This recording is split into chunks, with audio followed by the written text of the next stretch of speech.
একদিকে যখন হরমুজ প্রণালী ভারতের জন্য বন্ধ, একের পর এক জাহাজ আটকে রয়েছে, ভারত পেট্রোলিয়ামের তরফে যখন দাবি করা হচ্ছে যে পেট্রোল ডিজেলের সংকটের কোনো আশঙ্কা নেই, পর্যাপ্ত পরিমাণে তেল মজুদ থাকার দাবি করছে তারা, তখন পুরনো নির্দেশিকা ফিরে এলো। 21 দিনে একটাই গ্যাস সিলিন্ডার, অর্থাৎ গ্যাস নিয়ে যে আশঙ্কা করা হচ্ছিল সেই সময় ফিরল পুরনো নির্দেশিকা। একটাই গ্যাস সিলিন্ডার ব্যবহার করা যাবে, 21 দিনের আগে কোনো বুকিং নেওয়া যাবে না।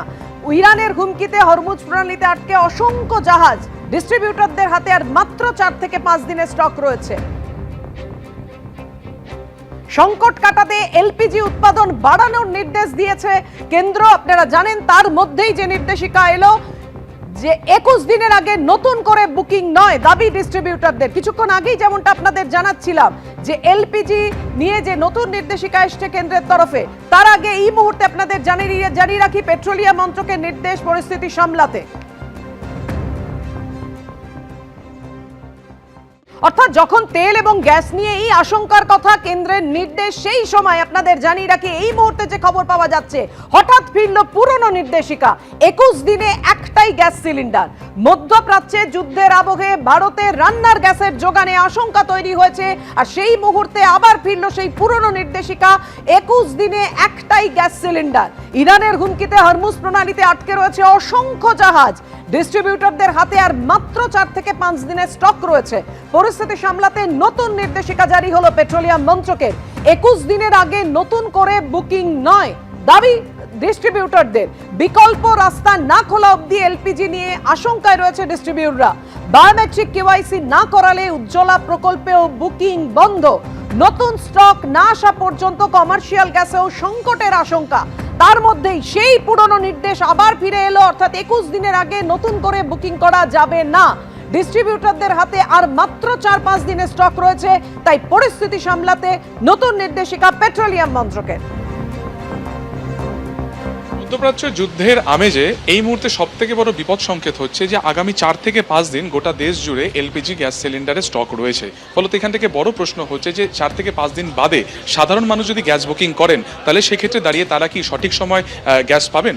এলপিজি গ্যাস সিলিন্ডার ডিস্ট্রিবিউটরদের তরফে বলা হয়েছে যে ইতিমধ্যে যে ফরমান সেন্ট্রাল গভর্নমেন্টের তরফে জারি করা হয়েছে, যেখানে 21 দিনের মাথাতে পরবর্তী বুকিং পাওয়া যাবে। কিন্তু এই যুদ্ধের যে প্রসেস বা যে প্রক্রিয়া ইতিমধ্যে চলছে, তা থেকে আরম্ভ করে এই 4 থেকে 5 দিন পরে কি পরিস্থিতি দাঁড়াবে সেটা নিয়ে কিন্তু অবশ্যই একটা সাধারণ মানুষের মধ্যে ভোগান্তি, একটা প্রশ্ন কিন্তু উঠছে। ক্যামেরা কৌশিক কর্মকারের সঙ্গে সুকান্ত মুখোপাধ্যায়, এবিপি আনন্দ, কলকাতা। আর যুদ্ধের আবহে আশঙ্কার মধ্যেই আশ্বাস দিয়েছে ভারত পেট্রোলিয়াম, পেট্রোল ডিজেল নিয়ে উদ্বেগের কিছু নেই।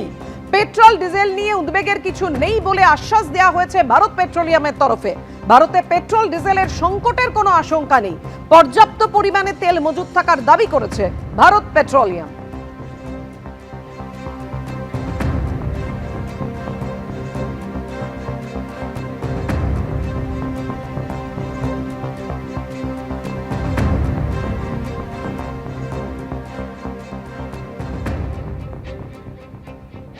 রাতভর যৌথ বাহিনী হামলা চালায়, তেহরানের আকাশে একেবারে ধোঁয়ার কুণ্ডলী। যুদ্ধের আঁচে ধ্বংস হয়ে গেছে ইরানের ইনডোর স্পোর্টস স্টেডিয়াম। 12,000 দর্শক আসন বিশিষ্ট তেহরানের আজাদি ইনডোর স্টেডিয়াম ভেঙে একেবারে টুকরো হয়ে গেছে। হামলার আগের ছবি যেমন আপনাদের সামনে রেখেছি, হামলার পরে কি অবস্থা হয়েছে স্টেডিয়ামের দেখুন।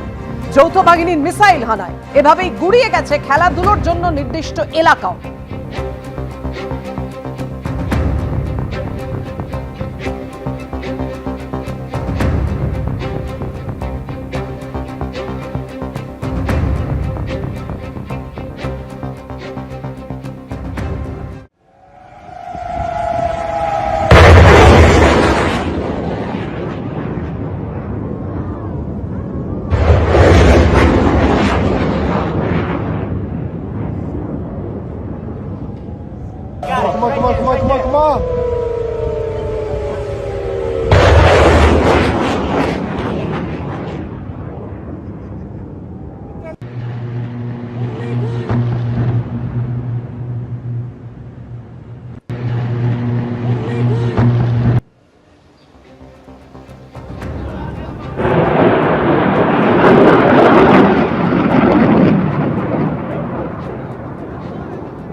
এভাবেই ইসরায়েল বনাম ইরান হামলা আরো তীব্র হয়েছে। ইরানের দিকে একের পর এক মিসাইল ছুটছে ইসরায়েল। ইরানের সিরাজ শহরে পরপর মিসাইল হানা। মিসাইলের আঘাতে অন্তত 20 জনের মৃত্যুর খবর পাওয়া যাচ্ছে, আর জখমের সংখ্যা 30। শহরের নাগরিকরা, ভাবুন, যেখানে শহরের নাগরিকরা বসবাস করেন সেই জিবা শহর এলাকায় মিসাইল হানা। মিসাইল হানায় সাধারণ নাগরিকের মৃত্যু হয়েছে অভিযোগ করছে ইরান।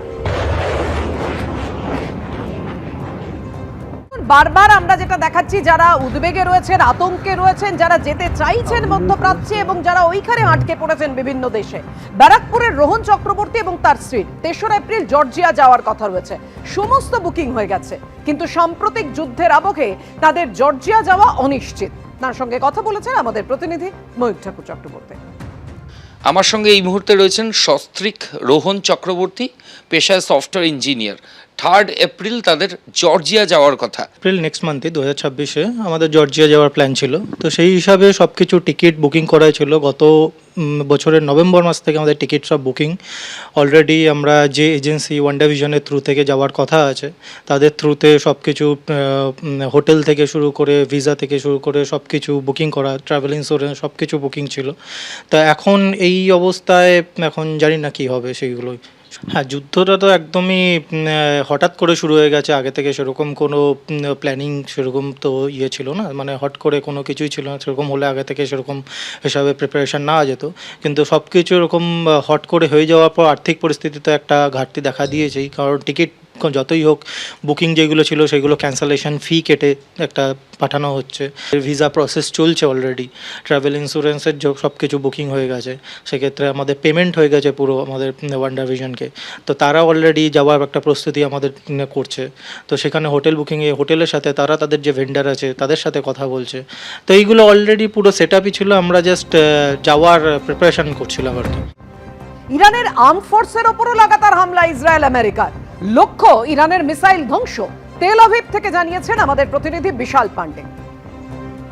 IRGC के बहुत से ठिकानों पर अमेरिका और इजराइल लगातार हमला बोल रहे हैं, क्योंकि अमेरिका और इजराइल को यह पता है कि अगर ईरान की मिसाइल शक्ति को, उनकी ड्रोन शक्ति को अमेरिका और इजराइल खत्म करने में कामयाब होते हैं तो वो ईरान में सत्ता परिवर्तन करने की दिशा में आगे बढ़ जाएंगे। 28 तारीख से युद्ध की शुरुआत हुई है, खामनेई की मौत हो चुकी है, 40 से ज्यादा बड़े कमांडर IRGC के अमेरिका और इजराइल ने मार गिराए हैं। उसके बावजूद भी ईरान खाड़ी के देशों में ड्रोन से हमले कर रहा है, बैलिस्टिक मिसाइल का प्रयोग कर रहा है, इसके साथ ही साथ इजराइल पर हमले की कोशिश कर रहा है। तो जो उसका पूरा का पूरा जखीरा है हथियारों का, अमेरिका और इजराइल ईरान के उस जखीरे को खत्म करना चाहते हैं ताकि IRGC सरेंडर करने की स्थिति में आ जाए और अमेरिका और इजराइल के साथ ईरान बातचीत करे। क्योंकि 2 महत्वपूर्ण बातें हैं मेघा, जैसे स्थितियां अभी ईरान में बनी है, ऐसा मौका अमेरिका इजराइल को आगे चलकर कभी नहीं मिलेगा और इसीलिए अमेरिका इजराइल पूरी ताकत के साथ इस समय एयर स्ट्राइक कर रहे हैं। एबीपी आनंद एगिए थाके एगिए राखी।